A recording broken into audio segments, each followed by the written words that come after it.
how to go ahead and get out of debt. And not only get out of debt, but to be self-sufficient where you need to go ahead and utilize the system. You are the system. Solarbeat.com. All right. Peace to the gods, peace to the God. We got a short show tonight. I gotta leave to go to do a private seminar in Jersey Friday, so I got a lot to do in preparation of leaving. So it's gonna be music tonight. All right, I'm gonna get straight to the call lines. I'm going to 530-426. Peace to the God. Peace. Peace to God. I'm so happy and grateful that large sums of money come to me quickly and easily. I'm so happy and thankful that perfect health comes to me quickly and easily. I wish the same for you and all of your listeners. Ashe. So what's going on with you, brother? Peace, Jonah. Peace. So one thing that as I'm putting documentation together, I've heard you talk about the supremacy clause. I was wondering if any of your documents had the supremacy clause in it, or how would you use it? Using the supremacy clause, what are you trying to do? Right. So, okay. All right. So I spoke to you before about me being in Oregon. There's a measure here, 114, about guns, where they're limiting magazines. You have to have a permit to buy a gun. What I want to do is, in my injunction, I want to use the supremacy clause and then use Georgia's laws. Let me ask you a question. If you're going to do that, first of all, you got to say the right verbiage. You're saying gun. The Constitution don't talk about a gun. Talk about rights to bear arms. Right to bear arms is anything that can be a weapon. You understand? Okay. So never use the term gun. Never use the term gun. Gun is a commerce verbiage, right? So if you use the word gun, you don't have the right to carry a gun, but you do have the right to bear arms. That's an arm. Got it. You know what I mean? And yes, you can use the supremacy clause, but why do you feel like you got to use the supremacy clause of the federal constitution over the state's constitution? Not the federal. The one that I do a lot of things out of Georgia because I'm from Georgia. I live in Oregon. Mm-hmm. And so I like the way it's worded in Dog, Georgia, you can't but it's not do worded like you that can't in the you can't do it like that. You gotta actually use its own constitution, and then you back it up with Georgia's constitution, right? They did not take an oath to uphold Georgia's constitution. You gotta first hit them with their contract and say, listen, and Georgia Constitution says it too and explains it perfectly.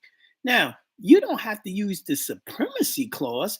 Why don't you just use the supremacy clause that's in the Articles of Confederation? It said anything from any state has to have full faith and credit. Right, and that's what I was asking about, and I wanted to put this. Well, if you're using the Articles of Confederation, you don't need to use the supremacy clause is for the federal constitution. You know that, right?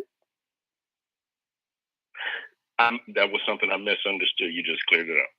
Okay. Anything else? The other thing I was going to ask you about, you've been talking about chats and making donations and different things like that. I know we're able to chat. Said something about chats? We need to be able to super chat. Or you super chat. Okay, got you. I'm not doing it. I said I'm never going to do a super chat. Never. Because I don't get money from YouTube. And I'm never going to sign up for that. You know what I mean? They don't give me no money. And you have to be a member of them to get money. Of receiving donations. Okay. Zelly, right?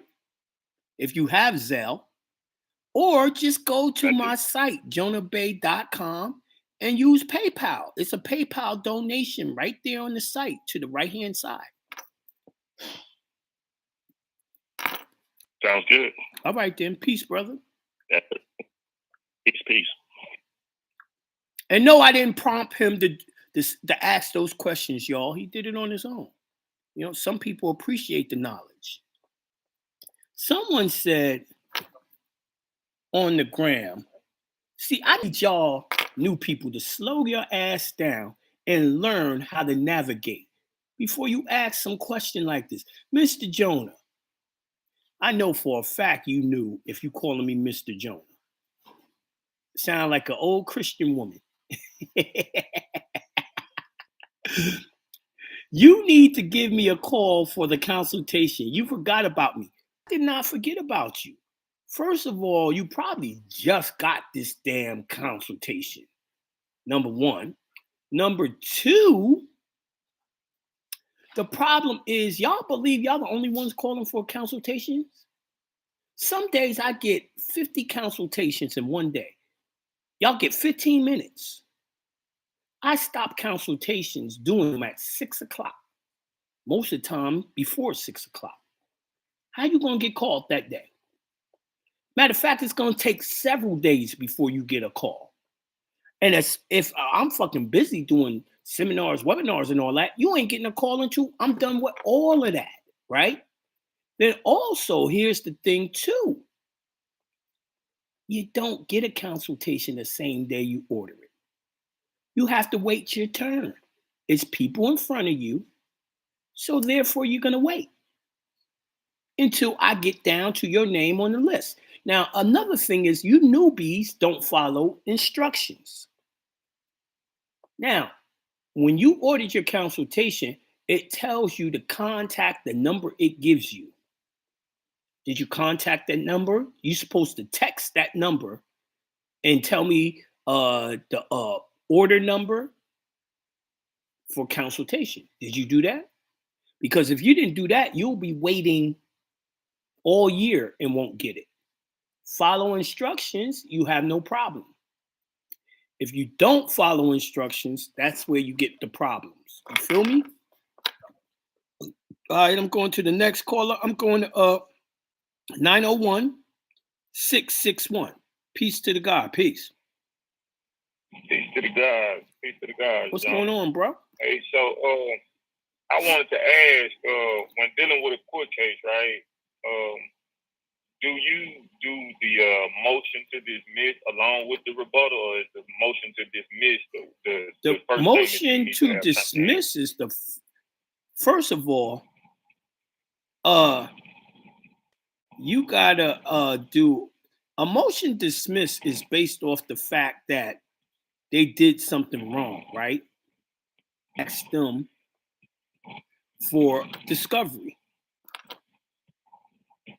And then when they don't give you discovery, you do a motion to dismiss. Why? Because they haven't given you anything to defend yourself with. You see what I'm saying? Right. So that's normally when a motion to dismiss comes in.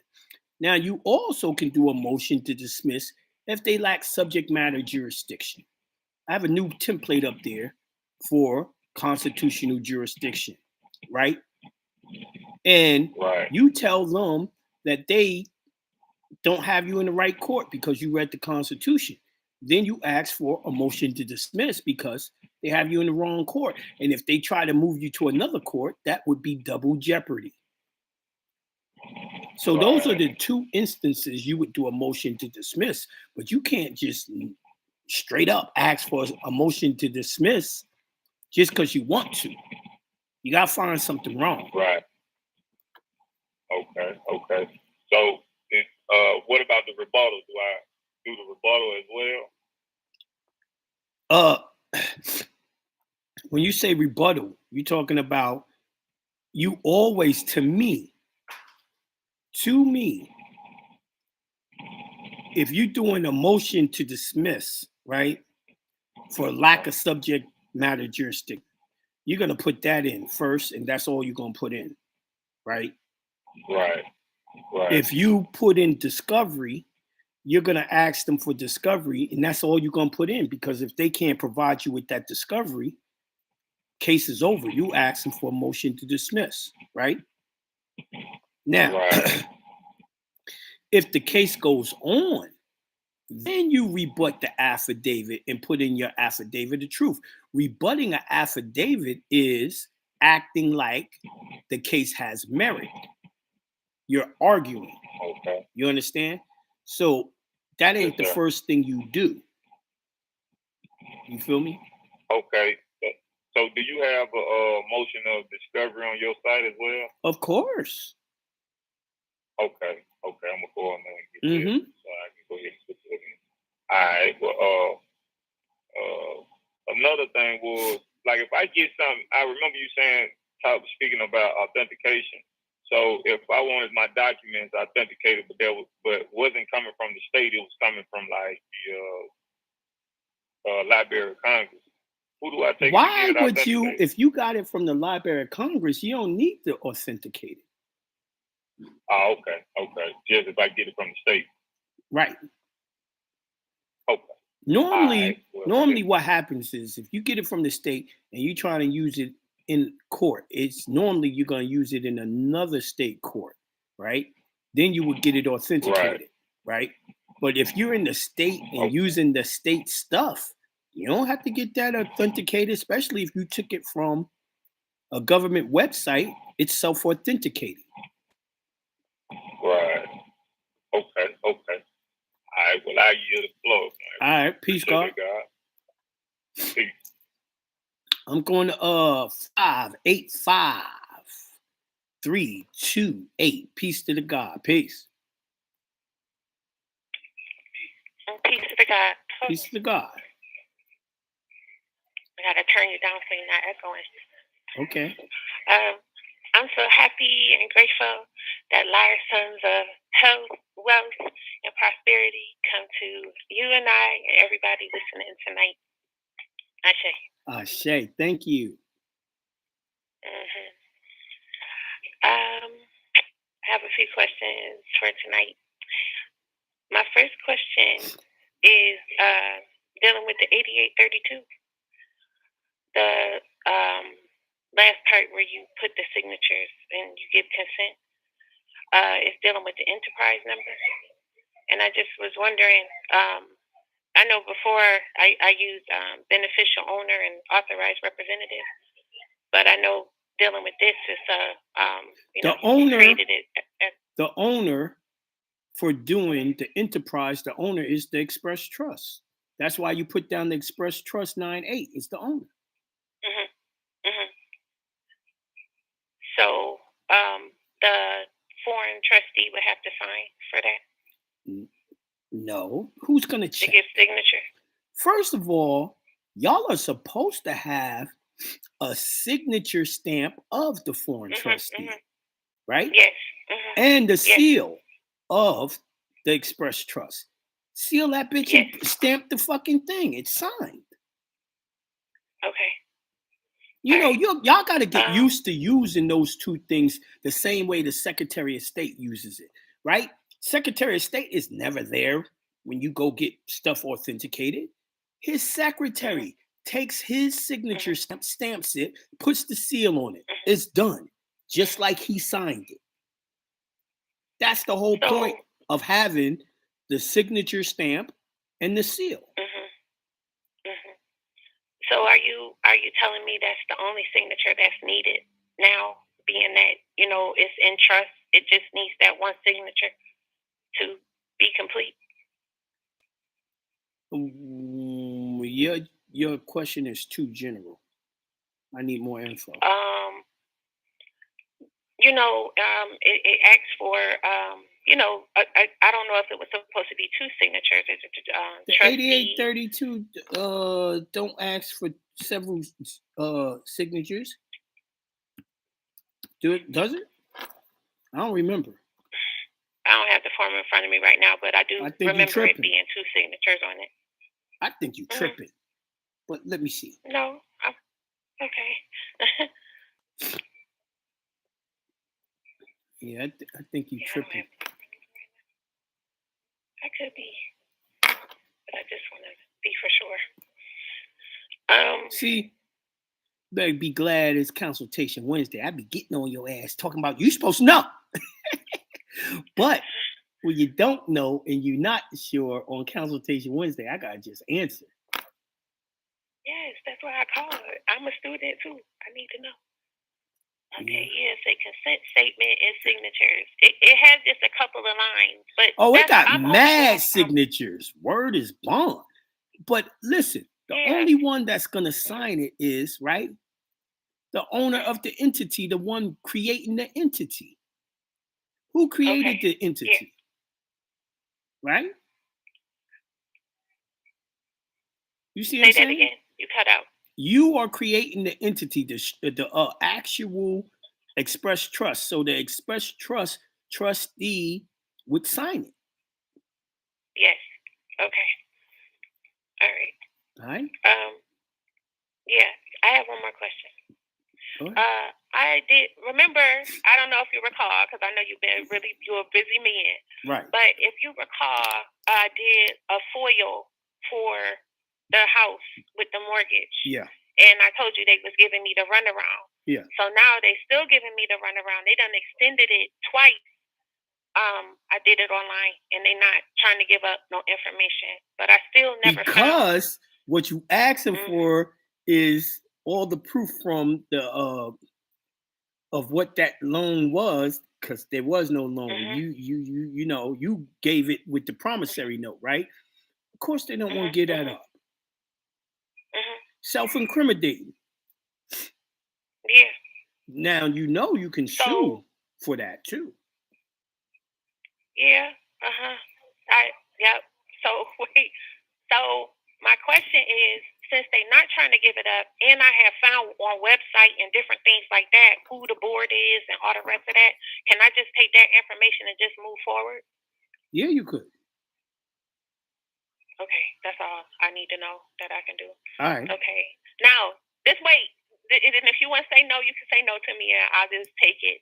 Can you explain to me what the word moot means? MOOT in law? You didn't look it up? I did, but from what I understand from it is that if there is a case going on and one side has been satisfied, I guess the plaintiff can put in notice to the judge to say that since this has been satisfied, everything that this person been asking for is just irrelevant now. You can get rid of it. So it's dealing with a case that I have, and I put 2 motions in, and I'm dealing with the city. And because did they already decide on the very argument that you have? They couldn't have, because they never addressed me yet. It's like they did some exploitation. That's the only way it could be. That's the only way it could be mute. Let me show you Cornell Law's definition. Because federal courts only have constitutional authority to resolve actual disputes, legal actions cannot be brought or continue after the matter of the issue has been resolved, leaving no dispute for the court to resolve. In such case, the matter is said to be mute. That means they already had an argument on that, and they already said what it means, right? So if they saying your shit is mute, they got to show you the case in their report, the case that they used for it to be mute, or it's not. Don't you know they can lie to you and it's okay? You got to challenge all of that, though. Yep. Okay, that's what I was trying to figure. How do I address that? But I haven't heard anything back. Yeah, I gotta go. So I gotta go. Okay, bye. Thank you. All right, 636-249. Peace to God. Peace. Peace to the God. You know what? I try to get myself off the line. He passed the ball. All right, then. I'm going to 864-606. Peace to the God. Peace to the God. Doing wonderful magnificent ways, dog. Ashe, I am too. What's up? No doubt. Straight to it. Setting up the bank account. I got my DBA, Mm-hmm. and of course the DBA reflects the owner being the Express Trust. It seems, and this is my second time. No, it's my third time. The first two times I got shut down by two different banks. It seems like every time I present the DBA, and the DBA says the ownership of the Express Trust. Let me ask you a question. Let me ask you a question. Is the Express Trust doing business as what?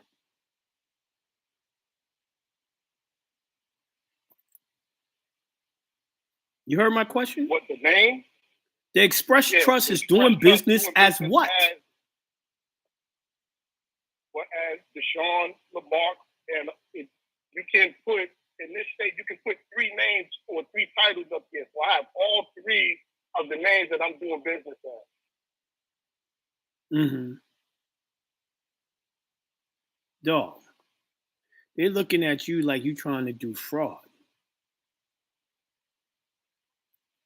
Right? Explain that. You need to separate. You're basically telling them, I'm going to be doing business with all of this shit, right? Well, no, in some states you can do that. I understand. I'm telling you what the issue is. Okay.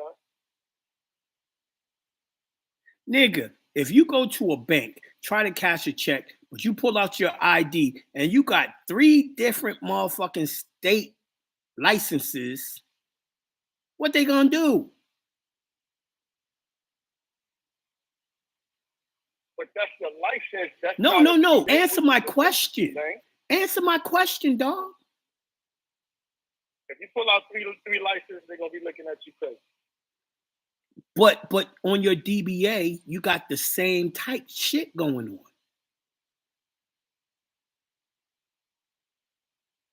You know what I mean? I hear what you're saying. You trying to say what your DBA says, this trust is do business as all 3 of these names. Right. So the bank is like, I'd rather not deal with this nigga. This shit sound fraud. No. That's not what they're saying. I know what they're saying now. What they saying? Okay. It seems like they're shifting more of the attention to the Express Trust and saying you just have to set up an account for the Express Trust. I agree with them. Okay, no. This is the third time, and it seems right and exact because it's kind of what I wanted to do anyway. But you was already supposed to have, right? But you're not going to be able to get an account under the Express Trust name, right? You're not. That's why I'm asking. Because the Express Trust got a 98 number, right? So that's correct. All you have to do is what I taught. Go get your Express Trust to get the enterprise and open that account. The enterprise has a regular EIN. Right. I'm switching. I don't know why I'm switching shit up, man. I got shut down twice trying to be the enterprise. I think I just got to modify. How could you get shut down with the enterprise? All you got to do, you have to go take it to the Secretary of State. You never show them the DBA. Get the DBA before you go to the Secretary of State. And then just say, I want this corporation name. I want it, whatever name, trust enterprise. Now, they might say, well, we won't let you use the word trust. So cool. You take off the word trust, but keep enterprise LLC, right? Then they give you the so-called paperwork license, and then you take that to the bank. You never show the bank anything dealing with the trust. 90 seconds. Well, that's our time, bro. I'll talk to you again soon. All right, no doubt. All right, peace, God. that's our show for today. I hope y'all enjoyed. I hope y'all was informative. A lot of questions from just a few people though. But we out of here. Go to jonahbay.com and make sure you get that up and coming webinar called The Tax Injunction. I'm going to show all of y'all, whoever y'all are, to be tax free. Taxes is unconstitutional. Let me show you how. All right. So with that being said, we out of here. Peace to the God. Thank you for using Blog Talk Radio. Goodbye.